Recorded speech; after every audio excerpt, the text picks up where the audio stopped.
Hello my dear students, आज की इस वीडियो में हम लोग डिस्कस करेंगे ना, जो बहुत सारे स्टूडेंट्स के दिमाग में अभी डाउट है कि हमारी एक्सपेक्टेड डेट क्या रहने वाली है एसएससी सीजीएल एग्जामिनेशन की। बिकॉज जब तक आपके पास एक डेट का आइडिया ना हो, आपके पास एक क्लैरिटी ना हो, तब तक आपको समझ नहीं आएगा कि रिवीजन कब तक कंप्लीट करना है या फिर मॉक कब से देने स्टार्ट करना है। तो फिर आज की इस वीडियो में हम लोग एक्सपेक्टेड एग्जाम डेट डिस्कस करेंगे और फर्स्ट अटेम्प्ट के लिए हमारा रोड मैप क्या रहेगा, कब तक हमने कंप्लीट सिलेबस कर लेना है, कब से हमने मॉक स्टार्ट करना है, ये सब चीज़ें हम आज की इस वीडियो में डिस्कस करेंगे। So please make sure to watch the complete video, because ये वीडियो शॉर्ट होगा बट आपके लिए काफ़ी ज़्यादा इंपॉर्टेंट रहने वाला है। तो सबसे पहले टाइम वेस्ट नहीं करते हैं, क्योंकि इस चैनल में हम लोग और चैनलों के साथ टाइम वेस्ट नहीं करते, डायरेक्टली टू द पॉइंट बात करेंगे। अगर एक्सपेक्टेड डेट की बात करी जाए, अकॉर्डिंग टू माय जजमेंट, मेरा एक्सपीरियंस जो है इतने सालों का टीचिंग का, मिड टू लेट सितंबर तक आपको जो है ना देखने को मिल सकता है। बेसिकली अभी आज 26 अगस्त हो चुका है, तो फिर आप लेके चलो 15 सितंबर के बाद।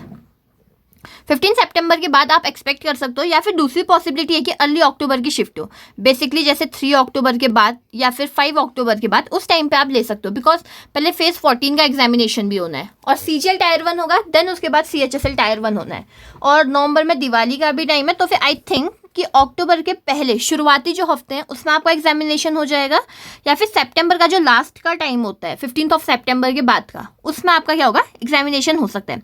अगर स्लॉट अलाइनमेंट की बात करें, टीसीएस एग्जाम सेंटर अब तो खैर हमारा जो है ठेका एडुकेटी के पास है, टेंडर एडुकेटी के पास है। तो फिर उससे अगर हम लोग देखें उनका पैटर्न, अगर लास्ट ईयर के हिसाब से भी देखें, तो फिर फेज 14 के डायरेक्ट बाद, पोस्ट फेज सिलेक्शन का जो एग्जाम है उसके डायरेक्ट बाद जो है आपको सीजीएल की डेट वो अनाउंस कर देंगे। ओके, तो फिर मैं आपको सजेस्ट करूंगी कि आप 15 सितंबर तक अपना सिलेबस पूरा कंप्लीट कर लीजिए और रेगुलरली पर डे एक मॉक पेपर देना स्टार्ट कर लीजिए। Okay, complete full length mock paper covered, तो फिर अर्ली सितंबर से पहले आप कंप्लीटली डेडिकेटेड मॉक देना स्टार्ट कर लीजिए अपना। ओके, अगर उसके बाद बात की जाए, अगर आपका एग्जामिनेशन अर्ली अक्टूबर वाली शिफ्ट में होता है तो आपको उसका बेनिफिट क्या मिलेगा ना, आपको 10 से 14 दिन एक्स्ट्रा मिल जाएंगे, जो आप अपनी पढ़ाई में क्या कर सकते हो, डेडिकेट कर सकते हो। ओके, अब इसके बाद एग्जाम पैटर्न और टारगेट मैट्रिक्स की बात की जाए, 100 क्वेश्चन आपके एग्जाम में रहेंगे, 200 मैक्सिमम मार्क्स है, 0.5 का आपका नेगेटिव मार्किंग रहेगा और 1 आवर का आपका क्या रहने वाला है, पेपर रहने वाला है। एम करना कि आप लोग 150 प्लस टारगेट, अभी जो है ना, अभी से ही छोटा टारगेट लेके चलोगे तो यार एग्जामिनेशन के टाइम में तो 10-20 मार्क्स और गिरी जाते हैं। लेके चलो कि आप 150 प्लस का स्कोर करो अपने टायर 1 के मॉक में, ताकि ये आपका कॉन्फिडेंस बूस्ट करे और आपके चांसेस ऑफ सिलेक्शन को क्या करे, इंप्रूव करे। और ट्राई करो to maintain the accuracy above 85%, at least 85% तो आपका एक्यूरेसी होना ही चाहिए। बिकॉज आपको क्वेश्चन आ भी रहे हैं लेकिन नेगेटिव मार्किंग नहीं, आपको पीछे धकेल दिया, तो फिर बहुत बड़ी गलती होगी आपसे, क्योंकि उस गलती का कभी रिग्रेट भी नहीं हो पाता। Even when I gave my first attempt, मेरी भी नेगेटिव मार्किंग ज़्यादा हो गई थी, तो फिर आपने इस चीज़ का ध्यान देना है कि नेगेटिव मार्किंग से बचना है। उसके बाद हाई यील्ड टॉपिक वेटेज की बात करी जाए, मैथ्स में जैसे ज्योमेट्री का सेक्शन है, मेंसुरेशन का सेक्शन है, डेटा इंटरप्रिटेशन, अलजेब्रा और ट्रिग्नोमेट्री और अर्थमेटिक बेसिक, इन चैप्टरों को तो आपने करना ही है। ओके, बिकॉज इन चैप्टरों को ना, मेरा मानना जो है, अगर आप मैथ्स लेके चल लो तो अलजेब्रा से ईजी आपके लिए कुछ नहीं रहता है। किसी का कुछ स्ट्रांग होता है, किसी का कुछ, बट अलजेब्रा कंपैरेटिवली ईजियर रहती है। परसेंटेज वाले आप ले लो, प्रॉफिट लॉस ले लो, इससे आपका एक हाई वेटेज भी कंप्लीट हो जाता है। जीके अगर इंग्लिश की बात की जाए, cloze test, error spotting, vocabulary and idioms और सेंटेंस इंप्रूवमेंट। अगर आपको ना हेल्प चाहिए इंग्लिश के भी किसी टॉपिक में या चैप्टर में, आप चाहते हो कि मैं पीवाईक्यू में वीडियो बना दूं, then do let me know in the comment section. Reasoning के टॉपिक्स ये हैं, और जनरल अवेयरनेस की तो मैंने अपने चैनल में जो है 15 से 16 वीडियोस आई थिंक अभी तक मैं अपलोड कर चुकी हूँ, and in each and every video मैंने 100 क्वेश्चन कवर करने का ट्राई किया है, along with the detailed explanation, जो आपको किसी और चैनल में नहीं देखने को मिलेगा। सो आई वुड सजेस्ट कि आप उन वीडियोज़ को एक बार गो थ्रू कर लो, होप कि वो आपके लिए बेनिफिशियल रहेंगे। अगर 30 डेज, अगर अब हम लोग मान के चलते हैं कि लेट सितंबर तक भी अगर हमारा पेपर हो जाता है, तो फिर 30 डेज के लिए हमारी स्ट्रेटेजी क्या रहनी चाहिए।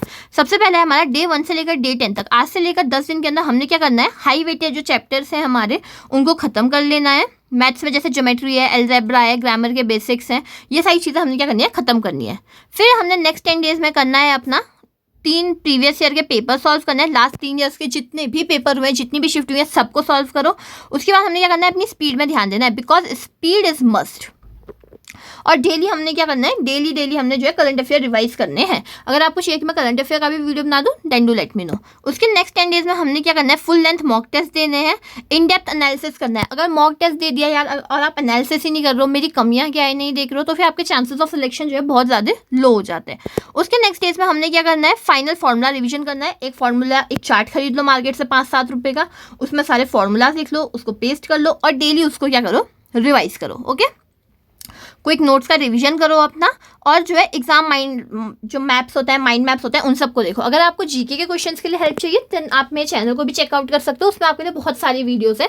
चाहे वीडियो कम होंगी लेकिन क्वालिटी में बहुत ज़्यादा बेटर है। वो ऐसा नहीं है कि और चैनल की तरह हमने 45 मिनट का वीडियो बना रखा है जिसमें हम 15 मिनट अपना प्रमोशन कर रहे हैं।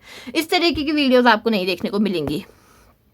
ओके, अब आप मुझे कमेंट करके बताओ कि आपका करंट मॉक टेस्ट का स्कोर क्या आ रहा है। And don't forget to hit the subscribe button. Subscribe कर देना यार at least for more motivation, and to like the channel as well, because अगर मुझे मोटिवेशन मिलता रहेगा I try to make more good number of videos. Thank you so much for watching the complete video. इसे इतना ही short रखते हैं, ज़्यादा इतनी छोटी सी बात के लिए 1-1 घंटे का video banana I don't think ये बेनिफिशियल है आपके अभी इस टाइम के लिए। Thank you so much for watching.